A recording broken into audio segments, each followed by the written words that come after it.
আলিয়া বিশ্ববিদ্যালয় তৃতীয় বর্ষের ছাত্রের দেহ উদ্ধার, হোস্টেলের ঘর থেকে ঝুলন্ত দেহ উদ্ধার ছাত্রের। টেকনোসিটি থানার পুলিশ দেহ ময়না তদন্তে পাঠিয়েছে। মৃত ছাত্র মালদহের বৈষ্ণবনগরের বাসিন্দা। মৃত্যুর কারণ খতিয়ে দেখছে পুলিশ। আলিয়া বিশ্ববিদ্যালয়ের তৃতীয় বর্ষের ছাত্রের দেহ উদ্ধার, মালদহের বৈষ্ণবনগরের বাসিন্দা। মৃত্যুর কারণ খতিয়ে দেখছে পুলিশ। হোস্টেলের ঘর থেকে ছাত্রের ঝুলন্ত দেহ উদ্ধার ঘিরে চাঞ্চল্য। টেকনোসিটি থানার পুলিশ দেহ উদ্ধার করেছে।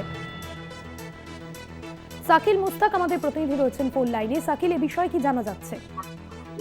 নিউ টাউনের যে আলিয়া ইউনিভার্সিটি আছে সেখানেই কিন্তু তৃতীয় বর্ষের ছাত্রের ঝুলন্ত মৃতদেহ উদ্ধার হয়। মূলত গতকাল রাত 8টা নাগাদ সেই হোস্টেল আছে আলিয়া ইউনিভার্সিটি ক্যাম্পাসে, সেই হোস্টেলের ঘর থেকেই সেই আব্দুল রহমান নামে কিন্তু তৃতীয় বর্ষের ছাত্র, মালদা জেলার কিন্তু বৈষ্ণবনগর থানায় কিন্তু এলাকার বাসিন্দা। সেখানে থেকে কিন্তু এই নিউ টাউন আলিয়া ইউনিভার্সিটি ক্যাম্পাসে তিনি কিন্তু পড়াশোনা করতো। তৃতীয় বর্ষের ছাত্র, সেখানে কিন্তু ঝুলন্ত অবস্থায় তার বন্ধু বান্ধবরা দেখতে পায়।